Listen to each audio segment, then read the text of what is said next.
우리 눈 가운데 또 눈이 오는데도 다행히 많이 오지 않아서 이렇게 예배에 참석하는 데는 그렇게 크게 무리가 없는데요.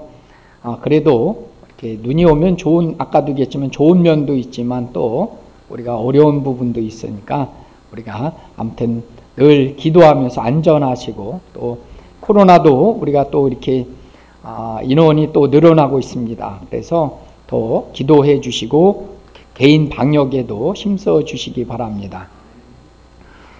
오늘 우리 또 이렇게 타이밍에 대해서 말씀드리면, 우리 김영길 집사님이 참 잘하셨어요. 이제 잘한 게 뭐냐면 4절 부르기 때 이렇게 앞에 나오셨고요. 거의 후렴 부를 때 이렇게 끝날 때쯤 나오셔서 제가 기도하겠습니다 하니까 바로 기도하셨어요.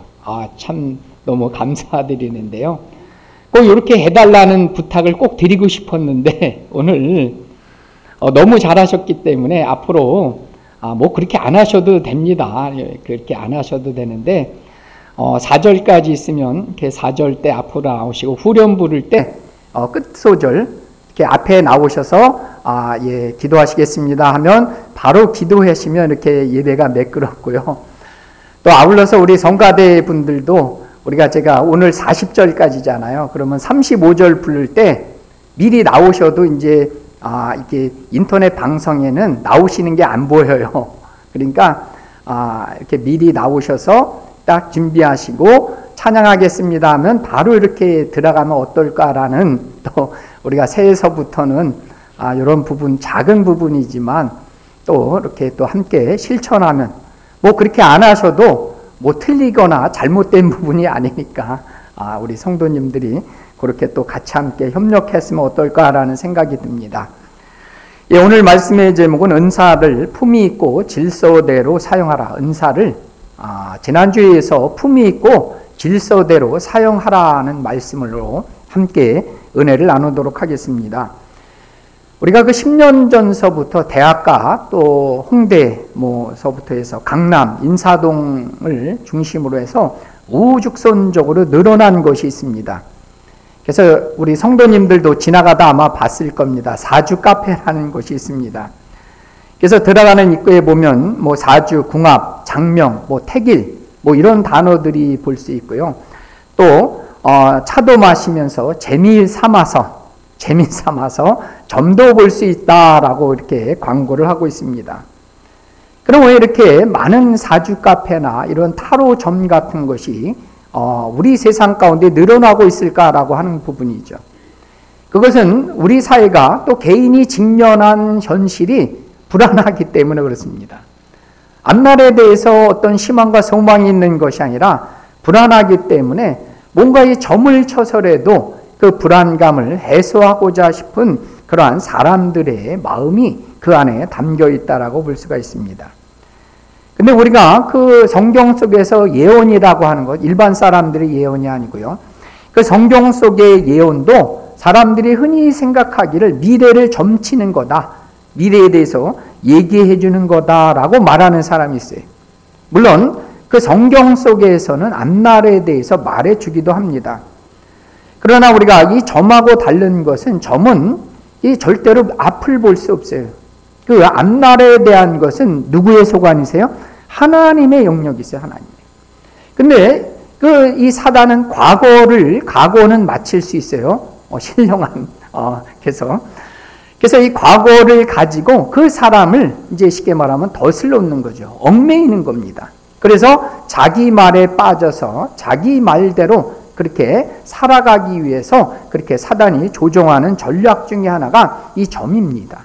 그래서 우리가 이 기독교인들이 점을 보지 말라고 하는 것은 하나님을 바라보면서 우리가 앞을 보면서 살아가야지 과거에 얽매여서 살아가면 안 된다는 뜻도 있습니다. 그래서 그러니까 이 성경에서 얘기하는 이 예언이라고 하는 부분은 우리가 이 구약 성경에는 특별히 하나님께서 예언가들, 선지자들을 많이 보내셨어요. 근데 이 예언가, 선지자들이 하는 역할은 지난주 제가 금요일 날 이틀 전에도 얘기했지만 이 예언가들은 크게 두 가지 역할을 합니다. 그 첫 번째는 하나님의 뜻, 하나님의 말씀이나 명령을 이스라엘 백성들, 하나님의 백성들에게 전달해주는 대언자로서 역할을 했어요. 대언자. 그 다음에 백성들의 편에 서서 하나님께 백성들의 요구사항이라든지 백성들의 그러한 뜻과 기도를 가지고 하나님께 올려드리는 중재자의 역할을 했다는 거예요. 그래서 말씀을 받아서 전하거나 또는 백성들 편에 서서 하나님께 나가는 사람들이 선지자, 예언자였다라는 거죠. 그래서 우리는 이 점하고 비교해서는 안 되는 거죠. 왜냐하면 가장 중요한 차이는 말씀하시는 분이 누구세요? 하나님이시라는 거죠. 하나님. 그리고 하나님의 뜻대로 사람이 내가 미래를 예측해서 얘기하는 게 아니고 하나님의 뜻을 전하는 데 있다는 얘기죠. 우리가 지난 시간까지 무려 고린도전서 12장서부터 13장, 14장에 걸쳐서 무려 그 3장에 걸쳐서 은사는 무엇인가, 그 다음에 은사를 어떻게 사용해야 될 것인가를 우리가 함께 나눴습니다. 이렇게 바울이 길게 얘기하는 것은 그만큼 은사 사용이 중요하다는 얘기를 하고 있다는 얘기입니다. 그래서 지난주에는 우리가 특별히 방언에 대해서 어떻게 사용할 것인가 우리가 잘 모르시면 이제 주보에 정리가 됐으니까요. 제가 그 4가지를 정리해 드렸습니다. 그래서 방언을 어떻게 사용할 것인가에 대한 부분을 얘기했고요. 오늘은 특별히 예언에 대해서 우리가 어떻게 우리가 이 예언을 사용할 것인가를 함께 은혜를 나눠보도록 하겠습니다. 이 첫 번째 이 바울이 얘기하는 것은 첫 번째 무슨 얘기를 하냐면 은사와 사용에 있어서 악에는 어린아이가 되라는 거죠. 그 다음에 지혜에는 뭐가 되라는 거예요? 장성한 자 되어라 이렇게 얘기합니다. 그럼 왜 사도 바울이 어린아이의 속성을 들어서 특별히 은사 사용을 비유로 들어 설명하고 있냐라고 하는 얘기죠. 그래서 바울은 지혜에는 어린아이가 되지 말고 오히려 뭡니까? 지혜에서는 장성한 자 되라고 얘기합니다. 근데 그 첫 번째는 악에는 어린아이가 되지 말라 이렇게 얘기합니다. 여러분 그 어린아이의 속성에는 여기서 보면 긍정적인 속성도 있고 부정적인 속성 2가지가 함께 있음을 우리는 보게 됩니다. 그러면 첫 번째는 악에서는 어린아이가 되라 라고 얘기했습니다. 이게서 무슨 얘기냐면 그 어린아이의 속성은 순진무궁한 거예요. 때가 묻지 않는 거예요. 그것처럼 우리의 인생도 어린아이처럼 죄에 물들지 말라는 얘기예요. 그러니까 다른 말로 하면 굳이 성경적인 언어로 얘기하면 거룩한 삶을 살아가라는 얘기죠. 근데 반면에 지혜는 어린아이가 되라는 얘기예요. 되지 말라는 얘기죠. 그러니까 어린아이의 속성에는 또 뭐가 있어요? 부정적으로 보면 또 유치해요, 유치해. 그죠? 또 자랑합니다. 자기를 드러내기를 원하는 것이 그 아이들의 속성에는 있어요. 그럼 왜 바울이 왜 어린아이의 속성을 들었냐면 고린도 교인들이 행하는 모습들을 보면 뭐 같다는 거예요? 애들 같다는 거예요, 애들 같다는 거예요. 한마디로 하나님께서 그 은혜로다가 은사를 주셨어요. 근데 그 은사를 어떻게 사용했어요? 자랑거리로. 자신을 드러내는 데 쓰고 있다는 거죠. 그 다음에 하지 못하는 사람들에 대해서는 어떻게 해야 되는 거예요? 자신이 우월감 또는 허영심을 가지고 그것을 은사를 사용했다라고 하는 얘기입니다. 그래서 이렇게 어린아이처럼 유치하게 은사를 사용하니까 그렇게 되지 말라는 얘기를 하는 겁니다. 그러면서 이 바울은 그 지혜에 있어서 오히려 어떤 사람이 되라는 거죠? 어린아이 되지 말고 장성한 자가 되라 이렇게 얘기하고 있어요. 그럼 우리가 이 장성한 자라고 하는 것은 2가지 개념이 있습니다. 생각이나 깨달음에 있어서 장성해야 돼요. 우리가 생각하는 거, 깨닫는 것이 성숙해야 된다는 거예요. 그 다음에 2번째는 어떤 목표를 분명히 갖고 도달할 수 있는 자가 장성한 자예요. 그게 쉬운 예로 육상선수 보면 뭡니까? 자기가 달려갈 목적지를 아는 거예요. 그러면 어떻게 잘 달릴까도 알고 또 그것을 또 1등을 목표로 해서 달려가는 그런 사람들이 우리가 말하는 그 운동선수 중에 아주 뛰어난 사람이죠. 그래서 이 바울은 고린도 교회가 이것이 뭐냐면 자신의 은사를 드러내고 자랑하는 데 쓰지 말고 아까 깨닫는 데 있다 그랬잖아요. 은사를 주신 하나님의 뜻이 무엇인지 먼저 깨달아서 알아야 된다는 거죠. 그 다음에 2번째 그 목표점, 은사를 주신 그 목적에 합당하게 사용하기를 바란다는 의미에서 장성한 자, 성숙한 사람이 되라는 얘기를 하고 있다는 거죠. 그래서 우리도 모든 일에 우리는 뭐예요? 어린아이 같은 것들을 버리고 이제는 성숙한 데 나가는 우리 모두가 되시기를 축복합니다. 그래서 오늘 그 같은 맥락에서 보면 바울은 21절 이하에 보면 이사야서 28장 11절과 12절 말씀을 들어서 그 고린도 교회에서 방언 사용하는 예를 설명하고 있다는 얘기입니다. 그래서 이 고린도 교인들이 사용하는 그 방언을 어떻게 사용하느냐라는 것들을 이사야서를 통해서 말해주고 있는데요. 그 여기서 28장 11절 12절 오늘 고린도전서 그 21절에는 무슨 얘기를 하냐면 그 다른 나라 방언, 이방 나라 방언이나 말을 이제 그것을 하는 사람들이 누구냐면 아수르 사람들이 있어요. 그러니까 아수르 사람들이 이방 나라 사람들이 그 말을 하는데 그 말을 이스라엘 백성들이 듣지 못했다는 거죠. 그런데 그게 왜 문제가 되냐면 그 아수르 사람들이 말하는 내용들이 뭘까요? 그것은 이스라엘을 침입하고 꺼주세요. 이스라엘 백성들을 침입해서 그 나라를 그 정복하기를 원하는 그 말을 하고 있는데도 불구하고 그러니까 경고의 말씀, 심판의 말을 전함에도 불구하고 이스라엘 백성들은 그것을 알아듣지 못한다는 거예요. 그러면 왜 바울이 이 얘기를 하냐면 그들이 방언을 무질서하게 사용하는데도 불구하고 자기들도 알아듣지 못한다는 거죠. 그리고 자기들이 하는 그 말 때문에 결국은 뭐가 임하는 거예요? 하나님의 심판이 임할 수 있다는 그러한 경고의 말로다 이 아수르 사람들의 방언을 예를 들어 설명하고 있다는 얘기입니다. 그래서 우리도 이 방언을 주신 목적이 뭐였었냐면 초대교회에서 그것의 방언을 주신 목적이 뭐였었어요? 그 다른 나라에서 온 사람들이 우리는 다른 나라 사람들 말을 못 하잖아요. 근데 하나님께서 뭘 주셨어요? 방언의 은사를 주신 거예요. 그래서 우리가 방언을 했는데 나는 방언을 했는데 예를 들어서 러시아 사람은 뭘로 알아듣는 거예요? 자기 나라 말로 이해하기 시작한 거예요. 이게 바로 방언을 주신 목적이라는 거죠. 근데 이렇게 복음 전도를 위해서 하나님이 그 방언의 은사를 주셨는데 고린도 교인들은 뭘로 사용했어요? 자기를 드러내거나 과시하거나 자랑하기 위해서 이 은사를 사용하고 있다는 얘기입니다. 그렇기 때문에 바울은 이것에 대해서 경고하고 있다는 거죠.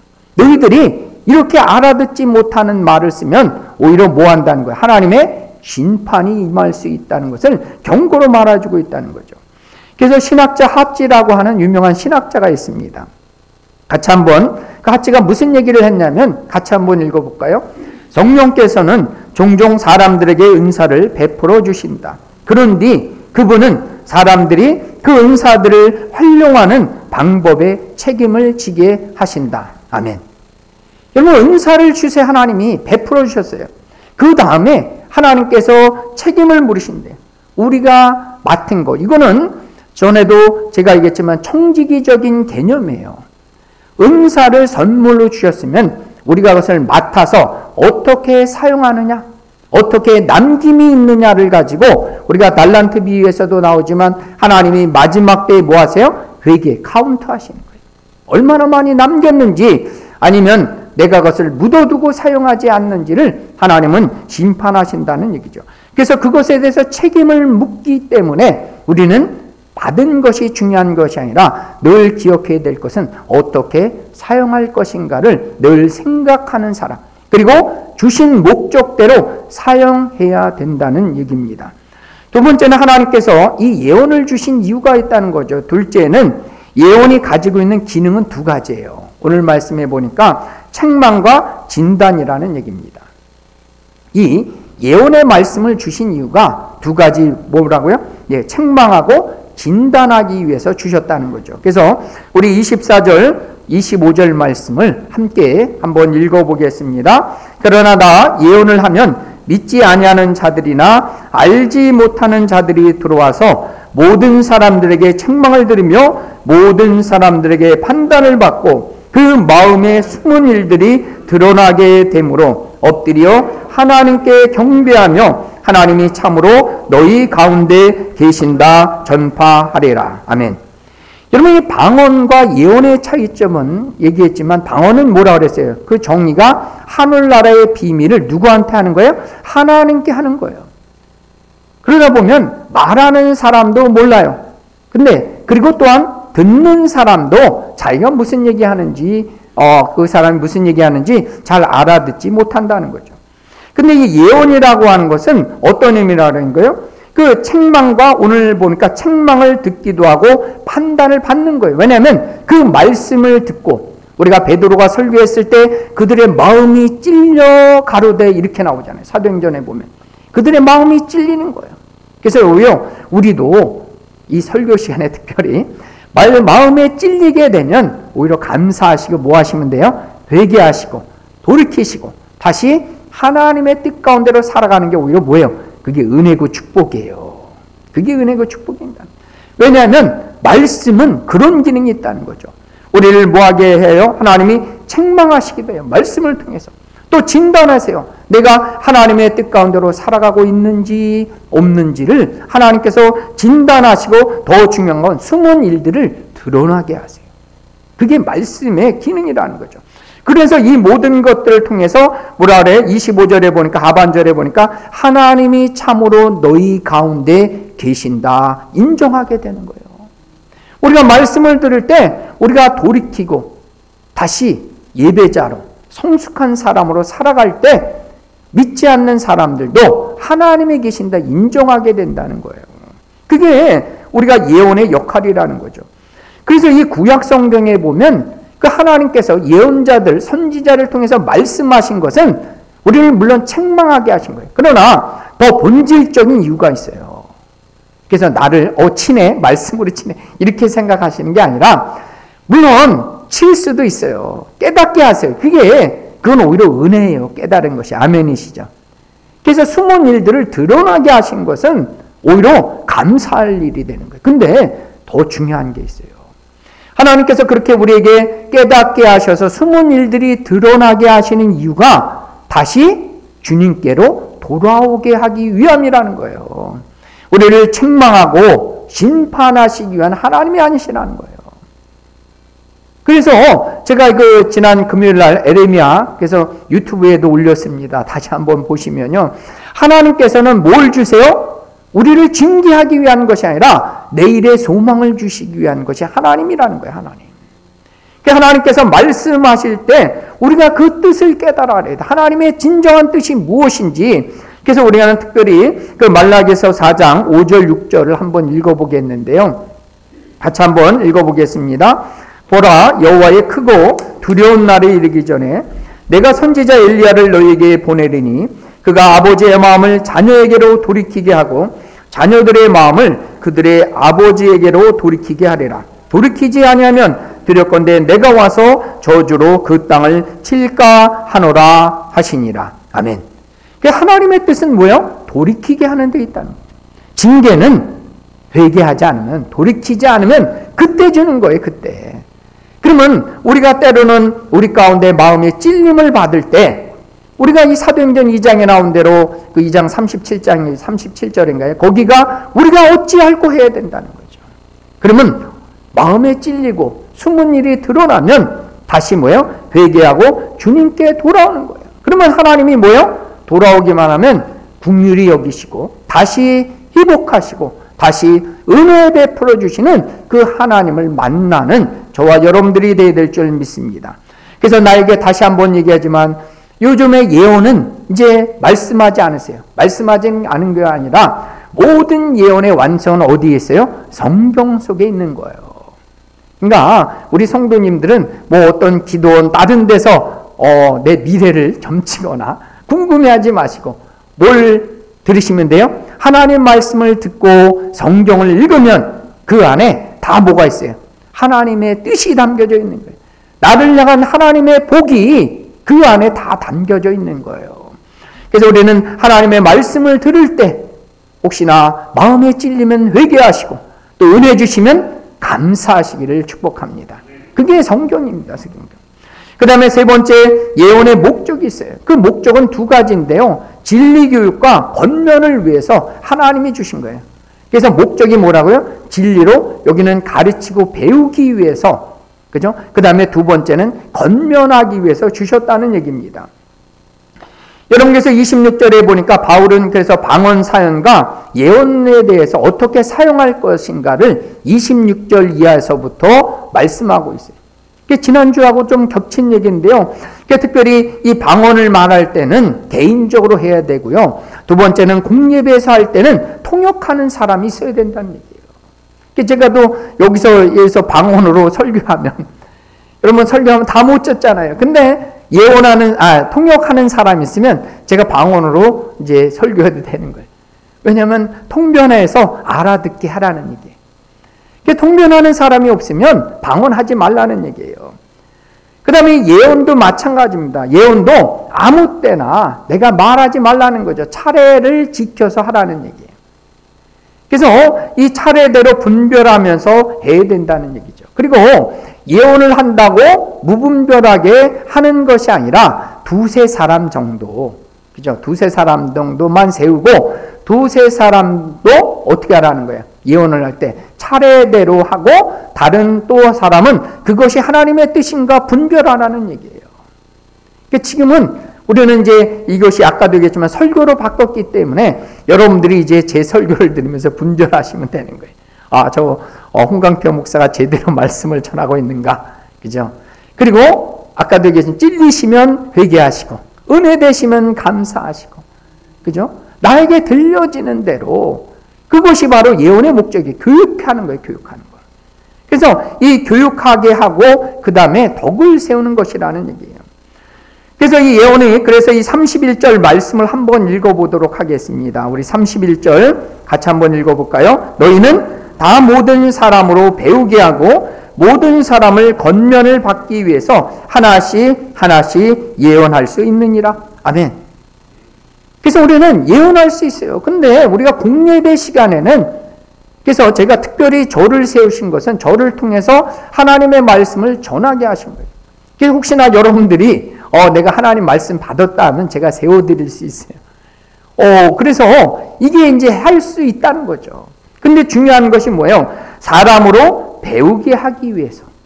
그래서 정말 교회에 덕을 세우기 위해서 예언을 세우는 거예요. 그래서 이 설교자들을 특별해서, 아까도 얘기했지만 이 예언은 이제 완성이 됐어요. 성경 속에서. 그래서 이 예언, 하나님이 예언의 말씀, 계시의 말씀을 이제 목사를 통해서 그것을 뭐 하는 거예요? 가르침을 위해서 이제 저를 세워서 이제 그것을 전달하고 있다는 거죠. 그래서 진리 교육을 통해서 성도가 올바른 길이 무엇인지 그것을 알려주기 위해서 예언이 필요하다는 거죠. 실제적으로 보면 이 성경의 기능이 그러하다는 거죠. 우리가 성경하면 제일 먼저 떠오르는 그 성경 구절이 여러 군데 있지만 디모데후서 3장 16절 17절이 우리가 성경에 대한 핵심 구절 중에 하나입니다. 우리 같이 한번 읽어보도록 하겠습니다. 하나님의 말씀은 살아있고 활력이 있어. 이게 좀 잘못됐네요. 죄송합니다. 예. 제가 읽어드리도록, 요거는 히브리서 4장의 말씀인데요. 제가 읽어드리도록 하겠습니다. 디모데후서 3장 16절 17절에 보면 모든 성경은 하나님의 감동으로 된 것이라는 거예요. 감동으로 됐다는 거예요. 그래서 이 성경의 그 목적은 뭐냐면 교훈과 책망과 바르게 함과 위로, 의로 교육하기에 유익하다는 거죠. 그래서 교훈하시고, 그죠? 어떤 것이 하나님의 뜻인지를 교훈해 주세요. 그 다음에 또 뭐라 그랬어요? 그 바르게 함과, 그 다음에 책망하는 것은 뭐예요? 하나님의 말씀을 가르쳐 줬는데 때로는 못 살 수 있어요. 그러면 잘못됐다고 성경을 통해서 뭐 하세요? 책망하세요. 그리고 다시 바르게 살도록 이끌어 주시는 것이 성경이라는 거죠. 그래서 우리는 성경을 통해서 어떤 삶을 살아면 하나님의 사람으로 온전케 되는 거예요. 그래서 우리를 온전하게 하는 것은 뭘 통해서요? 하나님의 말씀을 통해서 온전해질 뿐만 아니라 모든 선한 일을 행하기에 유익하게 하시는 거예요. 그래서 성경은 우리를 온전하게 하시는 거예요. 세상에서 우리가 교양 있는 요즘 인문학 강의들을 많이 하잖아요. 노노맹자 배워서 나쁜 거는 아닌데 그것으로 우리를 온전케 되는 게 아니에요. 오직 하나님의 말씀이 우리를 온전히 세울 뿐만 아니라 또 뭐예요? 선한 일을 행하기에 우리가 유익한 게 그게 성경이라는 얘기입니다. 그래서 우리 엘리나 교인들은 모두 이 예언의 말씀인 성경을 통해서 교육을 잘 받으시고 하나님의 사람으로 온전케 되시고 선한 일을 행하는데 충분히 그러한 교육받고 그렇게 훈련받고 그렇게 성장할 수 있는 우리 모두가 되시기를 축복합니다. 또한 이 성경은 어떤 역할을 하냐면 권면의 역할이 있어요. 예언의 역할, 권면의 역할이 있어요. 우리가 3절에도 나오지만 예언의 기능 중에 하나가 위로하고 권면해 주는 게 있어요. 이게 참 좋은 거예요. 아까 교육하는 것은 목사인 저를 통해서 하셔도 좋고 여러분들이 이제 뭐 하시면 돼요? 집에서 가르치거나 또 주일학교 교사가 이제 있으면 그렇게 가르치시면 되는데요. 이 권면하는 것은 위로하는 거는 뭐예요? 하나님이 깨닫게 해주는 게 있어요. 우리가 깨닫게 하는 거예요. 그래서 이것은 아까도 얘기했지만 사람들은 겉모습 봐서 모르잖아요. 근데 성령을 통해서 뭐예요? 숨은 것이 드러나서 알게 해줄 수 있어요. 그래서 이것을 갖다 지적하는 게 아니라 뭐 하라고요? 권면하고 위로해 주는데 쓰라는 얘기예요. 권면하고 위로해 주는데 내가 하나님께 깨달은 게 있어요. 그 성도를 보니까 갑자기 뭐예요? 기도하고 싶은 게 생겨요. 이거 뭐예요? 예언의 은사가 임한 거예요. 쉽게 말하면. 그 다음에 그 성도가 뭔가 어려움이 있을 것 같아. 그래서 찾아가서 신방해주고 같이 기도해주고 그 다음에 또 물질 같은 게 또 구체적으로 하나님이 실제적으로 말하는 경우도 있어요. 그분이 뭔가 필요한 것들을 구체적으로 쌀을 채워주든지 아니면 먹을 것을 채워주는 이런 모든 것들이 뭐예요? 하나님이 성령께서 드러나게 하신 거예요. 물론 죄를 드러나게 하실 수도 있어요. 아까도 얘기했지만. 그럴 때는 뭐 해야 돼요? 우리가 책망하는 게 아니라 권면해 주는데 성경적으로 잘 하셔야 돼요. 그거는. 그래서 위로해 줘서 함께 뭐 해야 돼요? 그 사람을 세워주는, 덕을 세우는데 은사에 있어서 가장 중요한 것은 덕을 세워줘야 되는 거죠. 그래서 그 위로해주고 권면하기 위해서 하나님이 나에게 주셨던 말들이 있어요. 그러면 그것을 아름답게 덕을 세우는데 쓰라는 얘기죠. 그래서 우리는 히브리서 4장 12절 말씀인데요. 같이 한번 읽어보도록 하겠습니다. 그거 4장 12절 말씀. 없어요? 아까 그 디모데후서 나왔던 게 4장 12절 말씀이었는데요.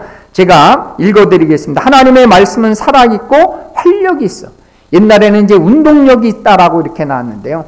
좌우의 날선 어떤 검보다도 예리한 게 하나님 말씀이에요. 그래서 우리 하나님의 말씀은 수술용 칼이 될 수 있어요. 혼과 영과 및 관절과 골수를 찔러 쪼개기까지 하고 마음의 생각과 뜻을 감찰하는 게 이게 히브리서 4장 12절 말씀인데요.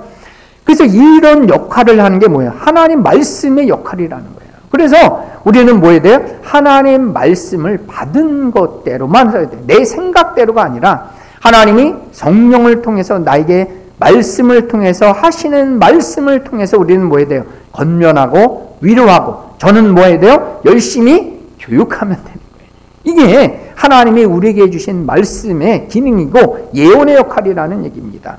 그래서 우리는 이렇게 말씀을 통해서 건강하게 성장하도록 그리고 우리가 때로는 위로하고 때로는 권면하는 그 일들을 이러한 말씀과 예언을 통해서 할 수 있는 저와 여러분들 되시기를 축복합니다.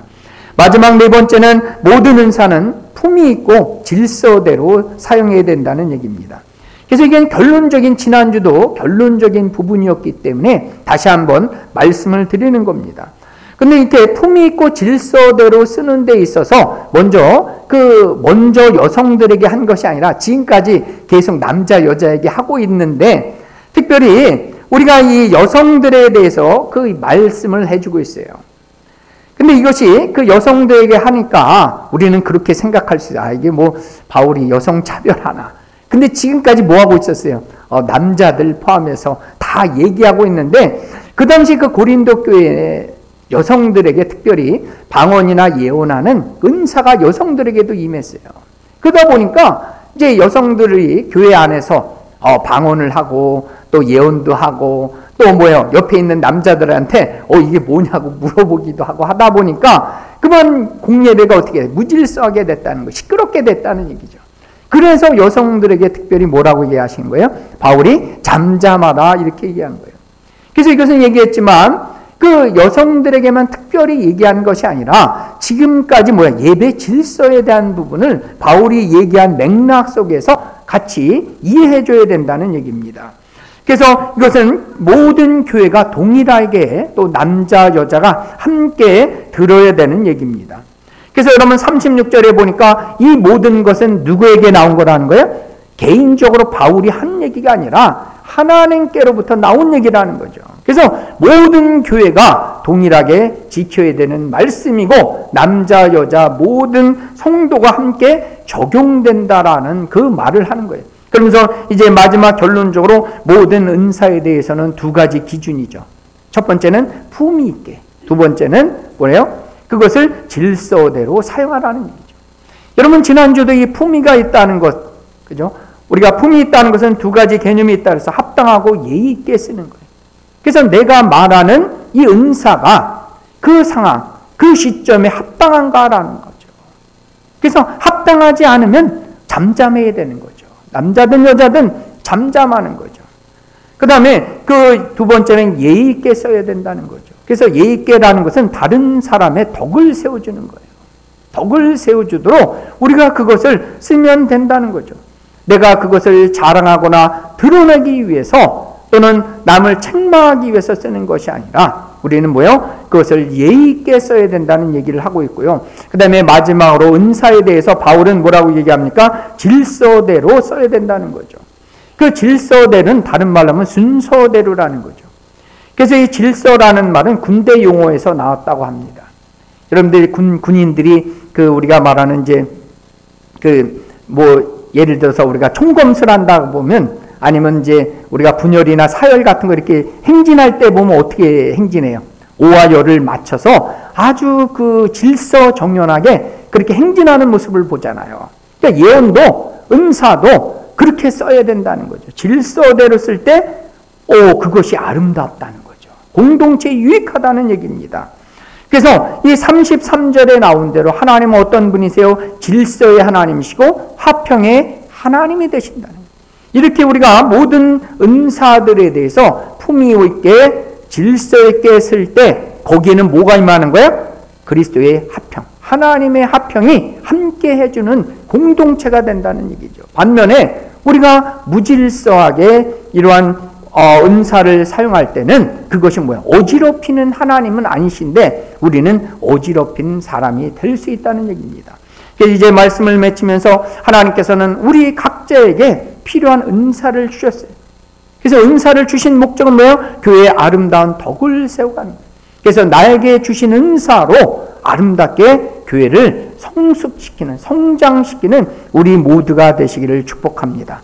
그래서 내가 은사를 질서대로 품위 있게 사용해서 사람도 나도 성장하고 우리가 그것을 듣는 사람도 함께 성장하고 그래서 우리 엘리나 교회가 아름다운 품위 있는 교회, 아름다운 교회로 소문나서 많은 사람들이 주께 돌아오는 또 교회를 찾고 싶은 그러한 교회가 될 수 있도록 함께 힘쓰시고 함께 수고하는 우리 모두가 되시기를 예수님의 이름으로 축복합니다.